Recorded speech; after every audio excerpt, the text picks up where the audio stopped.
Hello दोस्तों, फिर से आपका स्वागत है मेरे यूट्यूब चैनल श्योर सक्सेस में। आज हम लोग आपके सामने साइंस का ऑब्जेक्टिव का आंसर की लेके आए हैं, जो कि इसमें प्रश्नों की संख्या कुल है 80। हमको सॉल्व करना है 40 क्वेश्चन, जो कि ऑब्जेक्टिव 40 का 40 100% ऑब्जेक्टिव मेरा कैसे सही हो, उस 40 क्वेश्चन हम करेंगे। और हम ये ऑब्जेक्टिव 80 ऑब्जेक्टिव को सॉल्व करेंगे और इसमें से आप 40 ऑब्जेक्टिव मिला सकते हो कि कौन ऑब्जेक्टिव मेरा सही है, कौन ऑब्जेक्टिव मेरा गलत है।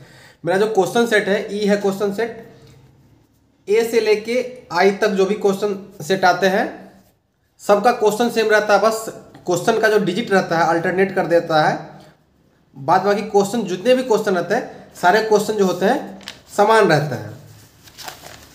सेक्शन ए का जो मेरा पहला ऑब्जेक्टिव है कह रहा है कि तालाब किस प्रकार का पारिस्थितिकी तंत्र है।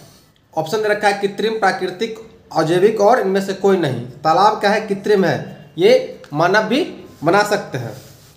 दूसरा क्वेश्चन है कि निम्न में से कौन से पारिस्थितिकी तंत्र में अधिकतम संख्या मौजूद होती है? उत्पादक में, शाकभक्षी में, मांसभक्षी में, सर्वभक्षक में। तो इसका ऑप्शन नंबर ए, उत्पादक में सबसे ज़्यादा पारिस्थितिकी तंत्र मौजूद रहती है। तीसरा जो मेरा क्वेश्चन है कि जीवों की उत्पत्ति के सबसे पहले पृथ्वी पर निम्नलिखित में से क्या आया था? CO2, NO2, O2। ये इसका ऑप्शन डी जो है, इनमें से सभी ये तीनों हम लोगों के जीवन से पहले ही पृथ्वी पे मौजूद थे। चौथा जो क्वेश्चन है मेरा कि भारत में उत्पादित प्रत्यावर्ती धारा की प्रवृत्ति है 80 हर्ज, 70 हर्ज और 60 हर्ज। ये 50 हर्ज जो है मेरा ऑप्शन नंबर डी ये सही है।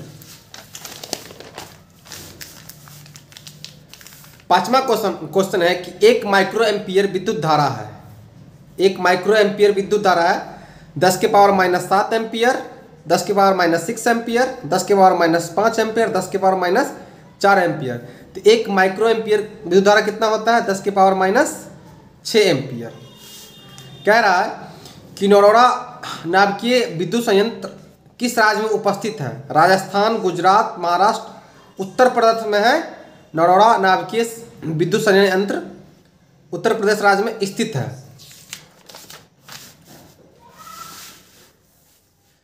मेरा जो 7वां क्वेश्चन है कि स्पेक्ट्रम प्राप्त करने के लिए किसका प्रयोग किया जाता है?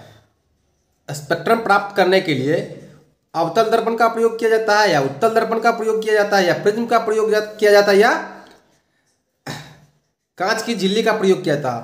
अवतल दर्पण को प्राप्त करने के लिए प्रिज्म का प्रयोग किया जाता है, क्योंकि प्रिज्म से जितने भी प्रकाश की किरणें निकलती है तो वो स्पेक्ट्रम से होकर गुजरती है, इसीलिए इसका स्पेक्ट्रम को प्राप्त करने के लिए हमको प्रिज्म का सहायता लेना पड़ेगा या उपयोग करना पड़ेगा। 8वां क्वेश्चन कह रहा है कि उत्तल लेंस द्वारा आपतित काल्पनिक प्रतिबिंब तब बनता है जब वस्तु की दूरी अनंत पर होती है, फोकस और लेंस के बीच होती है, फोकस पर होती है, फोकस दूरी की दुगुनी और फोकस के बीच होती है। तो इसका आंसर होगा ऑप्शन नंबर बी, फोकस और लेंस के बीच में होती है। 9वां क्वेश्चन है कि आवर्त सारणी के प्रथम आवर्त में तत्वों की संख्या क्या होती है? 2। आवर्त सारणी जो हम लोग निकालते हैं इलेक्ट्रॉनिक्स विन्यास, उसका होता है फॉर्मूला 2 8 8 2। तो आवर्त सारणी में प्रथम आवर्तों की संख्या कितनी होगी? 2। ऑप्शन नंबर ए मेरा सही हो जाएगा। कह रहा है कि निम्नलिखित में से किसके इलेक्ट्रॉन को बाहर निकाला जा सकता है? Magnesium, Mg। Option number C जो होगा हम मेरा M+2, ये 2 इलेक्ट्रॉनों को क्या कर सकता है? त्याग कर सकता है, बाहर निकाल सकता है। 11 नंबर क्वेश्चन है कि द्वितीय आवर्त में तत्वों की सेलों का बाह्यतम कक्ष क्या होता है? KLMN।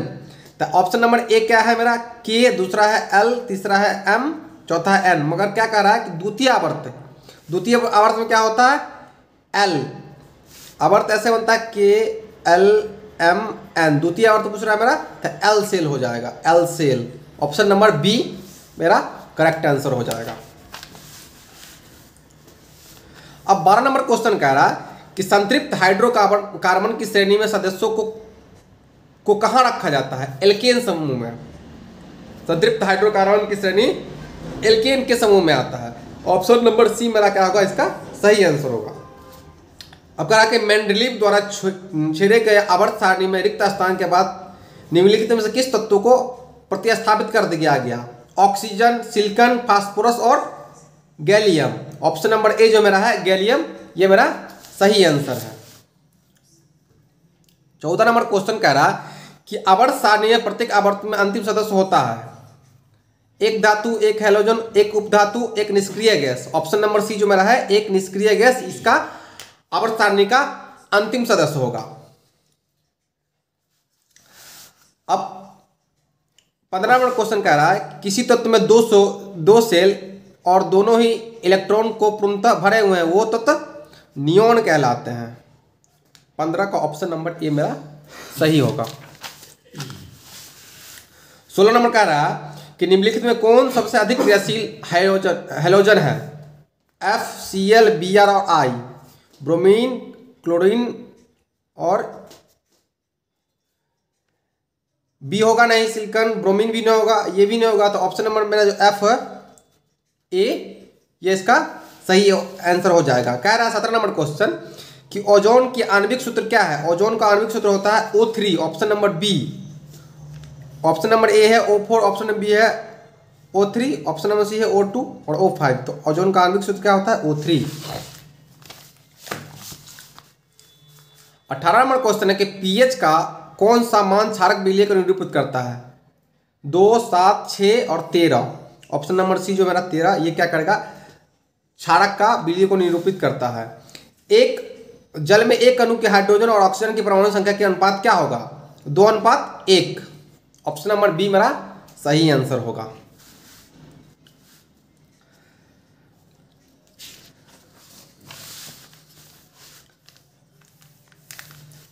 इक्कीस नंबर क्वेश्चन है मेरा कि अम्लीय ऑक्साइड का विलय पीएच मान क्या होता है? 7। क्षारीय कितना था? 13 और अम्लीय का 7। सबसे कठोर धातु क्या होता है? हीरा।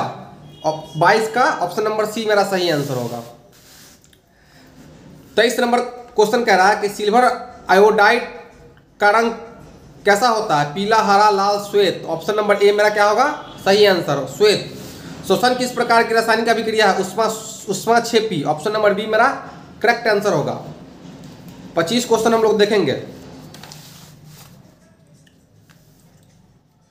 कि कॉर्पस ल्यूटियम का स्रावित हार्मोन क्या होता है? एड्रोजन, प्रोटेस्टोन, टेस्टोस्टेरोन और एस्ट्रोजन। इसका ऑप्शन नंबर बी जो मेरा है प्रोजेस्टेरोन, ये मेरा करेक्ट आंसर होगा। अब कह रहा है पारिस्थितिकी तंत्र का ऊर्जा का एक स्रोत है वर्षा जल, सूर्य का प्रकाश, मिट्टी और वायु। इसका करेक्ट आंसर होगा बी वर्षा जल। मानव का उद्गम स्थान कहाँ है? भारत, चीन, अमेरिका और अफ्रीका। अफ्रीका मानव का उद्गम स्थान अफ्रीका है। निम्नलिखित में से कौन लैंगिक जनन का संचरित है? आंख, ज्वर, सुजाक, एड्स और ए, बी और सी दोनों। एड्स होगा। ऑप्शन नंबर सी मेरा सही आंसर होगा। मानव का गुर्दों का आकार कैसा होता है? गोलाकार, आयताकार, रोम के बीज के आकार का, इनमें से कोई नहीं। ऑप्शन नंबर सी रोम के बीज के आकार का। ऑप्शन नंबर सी होगा इसका आंसर, रोम के बीज के आकार का। किशोरावस्था में होने वाले शारीरिक परिवर्तन को क्या कहते हैं? टेस्टोस्टेरोन और एस्ट्रोस्टेरोन, ए और बी दोनों। ऑप्शन नंबर डी मेरा सही आंसर होगा। यौन अवस्था में यौन परिपक्वता की अवधि को क्या कहते हैं? यौन परिपक्वता की अवधि को यौवनारंभ कहते हैं। ऑप्शन नंबर बी जो मेरा है ये सही आंसर है। ओजोन परत को हार्स का किसके द्वारा होता है? ओजोन परत का हार्स मुख्यतः क्लोरोफ्लोरोकार्बन के द्वारा होता है। ऑप्शन नंबर बी जो है मेरा ये सही आंसर है, क्लोरोफ्लोरोकार्बन। जल में घुलनशील भस्म क्या कहलाता है? जल में घुलनशील भस्म कहलाता है क्षार। तो इसका बी आंसर। सोडा एस का रासायनिक सूत्र है NaHCO3। ऑप्शन नंबर डी इसका सही आंसर है। सोडा एस का रासायनिक सूत्र NaHCO3। निम्नलिखित में कौन विजातीय श्रेणी है? चूनापत्थर, संगमरमर, खड़िया और प्लास्टर ऑफ पेरिस। तो इसका ऑप्शन हो जाएगा B plaster of Paris. Baking soda का रासायनिक सूत्र वही होगा NaHCO3। ऑप्शन नंबर डी मेरा सही आंसर। निम्नलिखित में कौन संचारक अम्ल है? मेथेनोइक अम्ल, सल्फ्यूरिक अम्ल, एथेनोइक अम्ल और इनमें से कोई नहीं। इसका आंसर होगा डी, इनमें से कोई नहीं। पीक ऑफ मैग्नीशियम का पीएच मान क्या होता है? पीक ऑफ मैग्नीशियम का पीएच मान होता है 10.5। पीक ऑफ मैग्नीशियम के पीएच मान होगा 10.5। सल्फर के संयोजी सेल में इलेक्ट्रॉन की संख्या कितनी होगी? 6। संयोजी सेल मतलब आखिरी कक्षा में जो इलेक्ट्रॉनों की संख्या आती है। 40 नंबर क्वेश्चन है, निम्नलिखित तत्वों में किसकी आयन ऊर्जा अधिकतम है? Cl की। पौधों में जनन अंग कहाँ पाए जाते हैं? पुष्प में। 41 नंबर क्वेश्चन है मेरा कि पौधों में जनन अंग कहाँ पाए जाते हैं? जड़ में, तना में, फल में, पुष्प में। ऑप्शन नंबर बी जो है मेरा पुष्प, वो मेरा सही आंसर है। 42 नंबर क्वेश्चन जो कह रहा है कि मस्तिष्क में कौन सा भाग शारीरिक की स्थिति को संतुलन या संघर्षण करता है? अग्र मस्तिष्क, अनुमस्तिष्क, मध्य मस्तिष्क, इनमें से कोई नहीं। इसका आंसर होगा अनुमस्तिष्क, ऑप्शन नंबर बी। किस पौधे के रंध्र अनुपस्थित होते हैं? आम में, हाइड्रा में, कनेर में, नागफली में। नागफली, इसका 43 का आंसर होगा नागफली। BSIB का संबंध होता है मृदा प्रदूषण से, ध्वनि प्रदूषण से, वायु प्रदूषण से, जल प्रदूषण से। इसका आंसर होगा वायु प्रदूषण से, ऑप्शन नंबर सी। 45वां नंबर क्वेश्चन है कि रक्त में ऑक्सीजन का वाहक है? वसा, हार्मोन, हीमोग्लोबिन और कार्बोहाइड्रेट। इसका ऑप्शन होगा रक्त में ऑक्सीजन का वाहक है हीमोग्लोबिन। देखिए मेरा 80 क्वेश्चन है ऑब्जेक्टिव, हमको सॉल्व करना है 40। हम 80 क्वेश्चन बता रहे हैं आपको, आप इसमें से मिला लो कि आप कौन कौन 40 क्वेश्चन आप सॉल्व किए हो, तो आपका 100% पता चल जाएगा कि आपकी ऑब्जेक्टिव में कितना क्वेश्चन आप सही मार्क किए हैं। 46 नंबर मेरा क्वेश्चन है कि निम्नलिखित में से किस बर्थ हार्मोन कहा जाता है? टाइरोसिन, ऑक्सीटोसिन, थ्राइपोटिसिन, इंसुलिन। इसका ऑप्शन होगा ऑक्सीटोसिन। बीज विकसित कहाँ होता है? परागकोश में, पुंकेसर में, बीजांग में और अंडाशय में। बीज विकसित होता है अंडाशय में। ग्रहणी भाग है बड़ी आंत का, छोटी आंत का, मुख गुहा का, अमाशय का। छोटी आंत का। मंडेल ने अपने आनुवंशिक का प्रयोग किस पौधे हेतु किया था? मटर, गुलाब, आम, आलू। मटर के पौधे द्वारा क्या किया था? वो आंशिक प्रयोग किया था मेंडेल ने। अब कह रहा है कि किस प्रकार का श्वसन अधिक ऊर्जा मुक्त होती है? आवासीय, वायवीय, अवायवीय और ए और बी दोनों, इनमें से कोई नहीं। ऑप्शन नंबर सी जो है मेरा वायवीय अवायवीय, मतलब ऑप्शन नंबर ए भी सही होगा और ऑप्शन नंबर बी भी सही होगा, इसलिए ऑप्शन नंबर सी जो है मेरा ए और बी दोनों। मानव नर में जन्म की ग्रंथि कहाँ होती है? वृषण में। ऑप्शन नंबर ए जो है मेरा वो सही आंसर है। जीवन एक महत्वपूर्ण विशेषता है? जीवन की एक महत्वपूर्ण विशेषता अणु की गति वृद्धि संग समन्वय। ऑप्शन नंबर डी जो है मेरा समन्वय, इसका आंसर होगा। सोपोसी 53 नंबर जो क्वेश्चन है मेरा, सोपोसी क्वेश्चन होता है पौधों में, कवक में, कुछ टेटेरिया और प्रोक्टोयस में। ऑप्शन नंबर सी जो होगा ये मेरा सही आंसर होगा कि सोपोसी क्वेश्चन किसमें होता है। तंत्रिका तंत्र की संरचनात्मक एवं क्रियात्मक इकाई को क्या कहते हैं? तंत्रिका तंत्र के संरचनात्मक एवं क्रियात्मक इकाई को न्यूरॉन कहते हैं। वसा एंजाइम, वसा कौन सा एंजाइम वसा पर क्रिया करता है? ट्रिप्सिन, लाइमेजेम, पेप्सिन और लाइपेज। ऑप्शन नंबर डी जो है मेरा सही आंसर है। नेत्र द्वारा किसी वस्तु का कैसा प्रतिबिंब बनता है? नेत्र द्वारा किसी वस्तु का कैसा प्रतिबिंब बनता है? काल्पनिक, उल्टा तथा सीधा, वास्तविक, उल्टा तथा छोटा, काल्पनिक, छोटा तथा बड़ा। ऑप्शन नंबर जो डी है वास्तविक, उल्टा तथा छोटा। ऑप्शन नंबर डी जो है मेरा वास्तविक, उल्टा तथा छोटा। विद्युत परिपथ विद्युत धारा को मापने के लिए उपयोग किया जाता है? ग्लोबोमीटर, वोल्टमीटर और आमीटर। इसका ऑप्शन नंबर डी होगा आमीटर।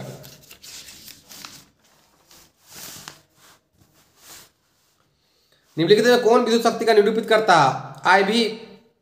निरूपित नहीं करता है। निम्नलिखित में कौन विद्युत शक्ति को निरूपित नहीं करता? IV, BI² I, I² R और IR²। ऑप्शन नंबर डी जो मेरा IR², ये विद्युत शक्ति को निरूपित नहीं करेगा।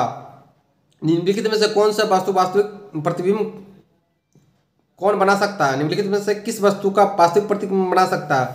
कांच की पट्टियां में नहीं बना सकता है, अवतल लेंस में नहीं बना सकता उत्तल लेंस में वो वास्तविक प्रतिबिंब बना सकता है। किसी बिंदु वस्तु से निकलकर किरणें की किसी लेंस से आपतित होकर गुजरती है, उससे कहते हैं। किसी बिंदु निकलकर किरणें से लेंस की ओर आपतित होती है, उस बिंदु को क्या कहते हैं? हम फोकस कहते हैं। उस बिंदु को क्या कहेंगे? फोकस कहेंगे। 62 नंबर क्वेश्चन है मेरा, फोटोग्राफी का कैमरा का अभिदृश्य होता है अवतल दर्पण। फोटोग्राफी का जो कैमरा होता है वो कौन होता है? अवतल दर्पण। अब कह रहा है क्वेश्चन नंबर 63, किसी शब्दकोश में पाए गए छोटे अक्षरों को पढ़ने के लिए आप किस निम्न में से कौन सा लेंस पसंद करते हैं? 5 सेंटीमीटर फोकस दूरी वाला एक उत्तल लेंस। ऑप्शन नंबर डी जो है मेरा 5 सेंटीमीटर वाला फोकस दूरी का एक उत्तल लेंस। 64 नंबर क्वेश्चन है कि किसी गोलीय दर्पण किसी भी पतले की गोलीय लेंस को फोकस दूरी 15 सेंटीमीटर तक दर्पण का लेंस संभवतः, देखिए दोनों फोकस दूरी एफ क्या दे दिया है? -15। अब हमको देखना है कि फोकस दूरी अवतल और उत्तल दोनों में होता है, तो दर्पण का लेंस संभवतः क्या होगा? दोनों अवतल ही होगा, दोनों अवतल ही होगा। ऑप्शन नंबर सी जो है मेरा इसका आंसर होगा। 65 नंबर का रहा कि बोल्ट भी बराबर है जूल बाई कूलाम के। ऑप्शन नंबर बी 65 का ऑप्शन नंबर बी आंसर होगा। विद्युत आवेश 66 नंबर क्वेश्चन है कि विद्युत आवेश में प्रवाह दर को क्या कहते हैं? विद्युत धारा। विद्युत आवेश को प्रवाह दर को क्या कहेंगे? विद्युत धारा।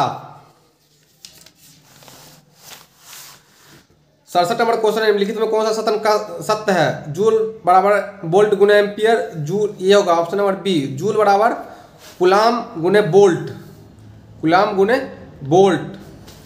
CHO क्रियाशील समूह को कहते हैं एल्डिहाइड समूह। CHO अभिक्रिया समूह को कहते हैं एल्डिहाइड समूह। एथेनॉल को साद्र H2SO4 को गर्म करने पर निम्नलिखित में से कौन सी गैस बनती है? CH4। ऑप्शन नंबर 69 का ऑप्शन नंबर ए सही आंसर होगा। 70 नंबर क्वेश्चन है कि जिंक ब्लेड निम्नलिखित में से किस धातु का अयस्क है? जिंक ब्लेड जिंक धातु का अयस्क है।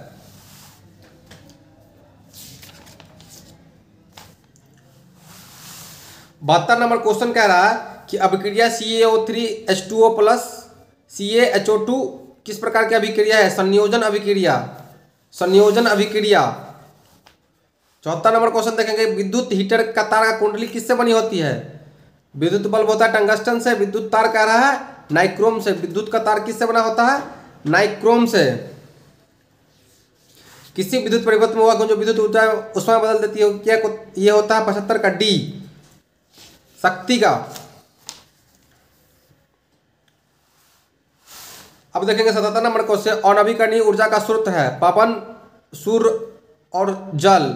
ये सब नवीकरणीय का स्रोत है। हमारे पूछ रहा है अनवीकरणीय। अनवीकरणीय क्या हो? कोयला।